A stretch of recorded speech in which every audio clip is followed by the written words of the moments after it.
Bismillah. Assalamualaikum warahmatullahi wabarakatuh. Alhamdulillah hamdan katsiran thayyiban mubarakan fih kama yuhibbu rabbuna wa yarda.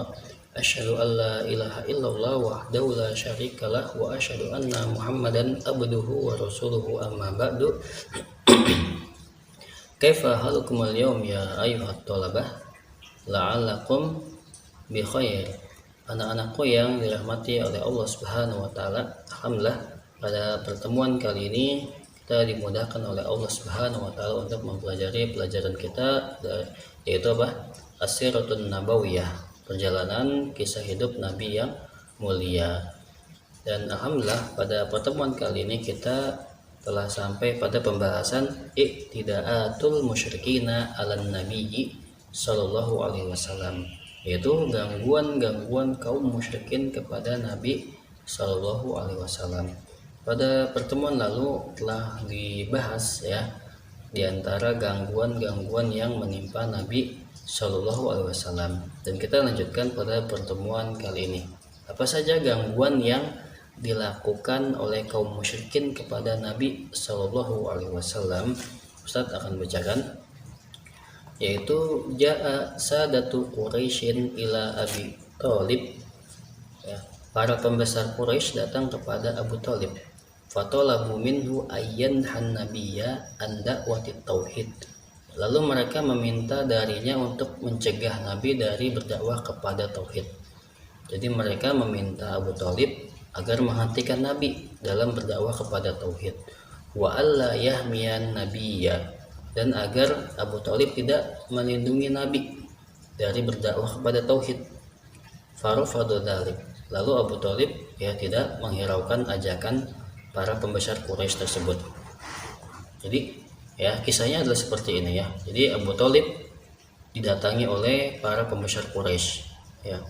Kemudian mereka mengatakan, ya Abu Thalib, wahai Abu Thalib, innalaka sinan wa syarafan wa manzilatan fina. Sungguhnya engkau itu punya kedudukan yang tinggi, seorang yang berumur, yaitu umurnya sudah tua ya, kemudian mempunyai kemuliaan, karena Abu Thalib itu merupakan anaknya Abdul Muthalib, seorang pembesar Quraisy, kakeknya Nabi Shallallahu Alaihi Wasallam. Jadi sangat dihormati di Mekah ya, Abu Thalib itu sangat dihormati di Mekah ya. Makanya kaum Quraisy tidak ada yang mengganggu secara fisik kepada Nabi ya, hanya mengganggu dari sisi celaan saja, olok-olok ya, bahwa Muhammad adalah orang gila, tukang sihir, pendusta, tapi secara fisik tidak berani, karena di belakang Nabi Muhammad SAW ada Abu Thalib ya, pamannya yang senantiasa membela Nabi SAW ya. Jadi para pembesar Quraisy datang kepada Abu Thalib ya. Apa yang mereka minta? Wa inna qad istanhainaka min ibni akhika falam tanhahu anna. Ya, sungguhnya kami telah memintamu agar engkau mencegah ya dia, yaitu Muhammad ya, dari dakwah kepada tauhid, tapi engkau tidak melarangnya ya. Wa inna wallahi la nasbiru ala hadha min syatimi abaina, dan sungguhnya kami ini tidak bisa bersabar lagi ya, karena Muhammad itu telah mencela nenek moyang kami. Nenek moyang kami telah dicela olehnya ya. Wa tasfihi ahlamina, dan telah membodoh-bodohkan, telah mencela pembesar-pembesar kami, nenek moyang kami. Wa aibi alihatina, dan juga telah mencela Tuhan-Tuhan kami, yaitu berhala-berhala dia. Jadi kaum Quraisy tidak bisa bersabar lagi ya, karena dakwah tauhid itu adalah dakwah yang mengesahkan Allah, sedangkan ya kaum Quraisy itu menyekutukan Allah ya, beribadah kepada berhala-berhala ya. Hatta tafukahu anna au nunazilahu wa iyyaka fi dzalik, sampai ya engkau menghentikannya atau kami samakan engkau dengan Muhammad. Jadi mendengar ancaman tersebut dari kaum Quraisy, Abu Thalib ya merasa sedih, bingung, karena dia tidak mau bermusuhan dengan kaum Quraisy ya, orang-orang masyarakatnya sendiri tidak mau bermusuhan ya, tetapi dia juga tidak mau melarang keponakannya yaitu Nabi Muhammad karena sangat sayang kepada Nabi Muhammad. Ya, maka dengan begitu ya Nabi Muhammad didatangi oleh Abu Thalib. Ya, bahwasannya pembesar Quraisy datang. Lalu apa yang akan kau inginkan? Maka Nabi Muhammad mengatakan lawadu syamsa fi yamini wal qamara fi yasari ala an asruqa hadzal amr hatta yadharuhu Allahu au ahlaka fi. Ya seandainya ya mereka itu mendatangkan matahari di tangan kananku dan mendatangkan bulan di tangan kiriku, ya saya tidak akan meninggalkan dakwah ini, kata Nabi Muhammad, ya sampai Allah menangkan ya perkara ini atau saya dibinasakan, sampai seperti itu. Maka Abu Thalib mengatakan, ya kalau begitu teruskan saja dakwahmu, insya Allah ya, kata Abu Thalib, ya, aku akan menjagamu. Jadi Abu Thalib ya, tetap membela keponakannya Nabi Muhammad Shallallahu Alaihi Wasallam. Ya, kemudian ketika mengetahui kaum Quraisy, ya Abu Thalib tetap tidak mau menyerahkan Nabi Muhammad ya dan tetap menjaganya, maka didatangilah untuk yang kedua kalinya, ya yaitu untuk ditukarkan saja. Jadi kaum Quraisy punya ide membawa remaja yang tampan, yang pintar, yang kuat agar ditukarkan dengan Nabi. Ya, mereka datang, ini ya orang yang paling tampan, remaja yang paling tampan di Quraisy, orang yang paling pintar ini, ya ini untukmu. Sedangkan Muhammad itu serahkan kepada kami. Ya, maka Abu Thalib mengatakan, ya wallahi, ya, demi Allah ya, ini adalah tidak adil ya. Atuni abna'akum, ya itu ni abna'akum, ya engkau menyerahkan anak kalian kepadaku, ya sedang untuk aku besarkan, untuk aku beri makan, ya wa utikum ibni taqtuluna, sedangkan aku menyerahkan anakku itu untuk kau bunuh. Maka ini pembagian yang tidak adil ya. Hada wallahi ma la yakunu abadan, sungguhnya demi Allah ini tidak akan pernah aku lakukan. Maka ya kedua kalinya Abu Thalib didatangi seperti itu, tetap tidak bisa untuk membela Quraisy. Tetap Abu Thalib bersikukuh membela dakwah Nabi Shallallahu Alaihi Wasallam, meskipun Abu Thalib tidak beriman kepada Nabi, tapi Abu Thalib ya membela dakwah Nabi Shallallahu Alaihi Wasallam. Kemudian kita lanjutkan pertemuan pembahasan berikutnya. Ba'da fasyali uslubi targhibi wa tarhibi lil musyrikin. Setelah gagal dalam cara ajakan dan ancaman, ya maka kaum Quraisy ya lam yasbiru kasiron, ya mereka tidak bisa bersabar lagi.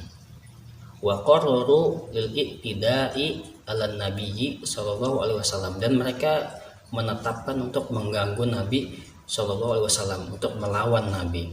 Jadi mereka ya bingung, diajak baik-baik nggak bisa, kemudian diancam nggak bisa, maka kaum Quraisy mulai berlaku kasar, menetapkan untuk mengganggu Nabi Shallallahu Alaihi Wasallam.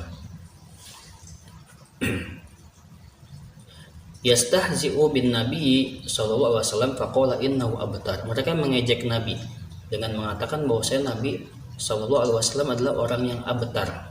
Ya, abtar itu orang yang tidak mempunyai anak laki-laki. Ba'da mauti banihi Abdullah, setelah kematian anaknya Abdullah. Jadi Nabi Shallallahu Alaihi Wasallam ya anaknya itu ya, yang perempuan ada 4, kemudian yang laki-laki 1, ya siapa? Abdullah. Kemudian Abdullah meninggal, maka mereka mengejeknya bahwasanya Nabi itu adalah abatar, orang yang tidak mempunyai keturunan laki-laki. Ya, kemudian yang perempuan siapa?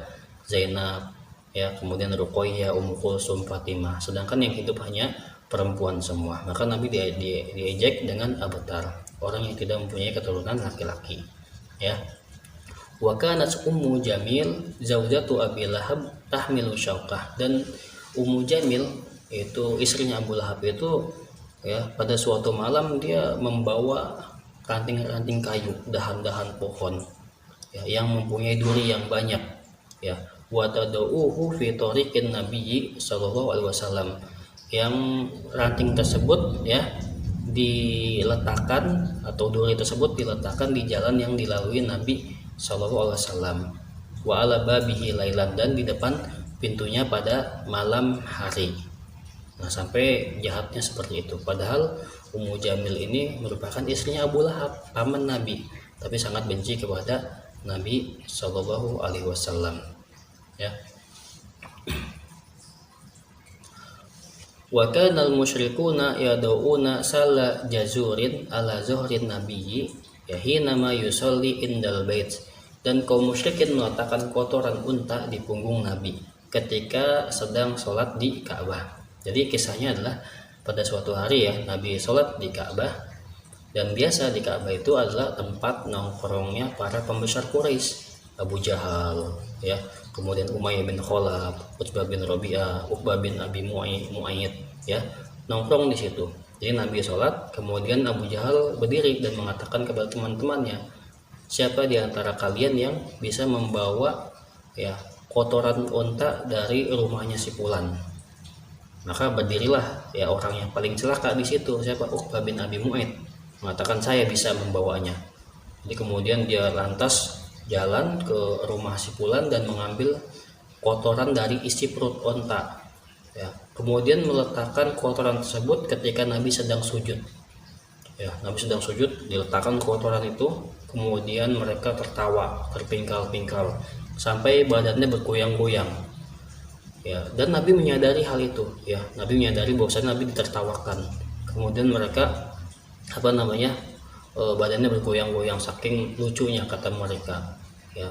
Kemudian Nabi tidak mengangkat ya, wa Rasulullahi Shallallahu Alaihi Wasallam sajidan, dan Nabi Shallallahu Alaihi Wasallam sedang sujud, la yarfa'u ra'sahu, tidak ya mengangkat kepalanya ya, Nabi tidak mengangkat kepalanya sedang mereka sedang tertawa, sampai dikabarkan kepada Fatimah ya bahwasanya ayahnya ya dilempar kotoran. Akhirnya Fatimah datang ya, hatta ja'athu Fatimah, kemudian Fatimah datang, fatarahathu an zuhri, kemudian Fatimah membersihkannya dari punggung Nabi Shallallahu Alaihi Wasallam. Kemudian Fatimah ya, yang pada saat itu masih sangat kecil ya, kemudian berdiri di hadapan Abu Jahal dan memaki-maki Abu Jahal karena Fatimah merasa sedih ayahnya diperlakukan seperti itu. Maka Rasulullah SAW pun ya mendoakan keburukan kepada kaum Quraisy. Ya Allahumma alaika bi Quraisy, 3 kali. Allahumma alaika bi Quraisy, Allahumma alaika bi Quraisy. Ya Allah, ya binasakanlah kaum Quraisy, binasakanlah kaum Quraisy, binasakanlah kaum Quraisy. Kemudian Nabi menyebutkan satu-satu ya orang yang Nabi mendoakan keburukan ke satu-satu ya. Allahumma alaika bi Abi Jahal ya, binasakan Abu Jahal. Kemudian satu-satu disebutin ya, sekitar 7 orang. Dan mereka ketika Nabi mendoakan seperti itu, mereka merasa takut karena mereka meyakini doa di Masjidil Haram, di Ka'bah itu dikabulkan. Maka kata Ibnu Mas'ud ya, aku melihat orang yang orang yang menzolimi Nabi itu meletakkan kotoran unta itu, semuanya itu ya meninggal pada perang Badar. Jadi doa Nabi itu mustajab sampai semuanya itu akhirnya meninggal di perang Badar. Lanjutnya ya, itu diantara gangguan-gangguan kaum musyrikin kepada Nabi, dan masih banyak lagi ya yang sebenarnya belum dibahas. Yang gangguan itu merupakan gangguan yang paling parah ya, yang paling menyedihkan ketika kaum muslimin ya di awal-awal ya Islam, gangguannya banyak menimpa mereka dari kesedihan ya, dari bentuk fisik, dari kalangan budaknya dipukuli, ditindih batu dan lain sebagainya. Nah, ini sedikit saja yang bisa Ustadz sampaikan. Kemudian kita masuk ke pelajaran berikutnya, yaitu mufradat penting, yaitu kosakata penting atau baru. Ini Ustadz bacakan, kemudian dihafalkan dan distorkan. Tolaba, meminta. Yanha, melarang. Yahmi, menjaga. Rofado, meninggalkan. Yarfa'u, mengangkat. At-tarhibu, mengancam. Yahmilu, membawa. Asyauku, duri. Zahrun, punggung. Yusolli, sholat. Nah, ini saja yang bisa Ustadz sampaikan. Wassallallahu ala nabiyina Muhammad. Subhanakallahumma bihamdika asyhadu an la ilaha illa anta astaghfiruka wa atubu ilaik. Wassalamualaikum warahmatullahi wabarakatuh.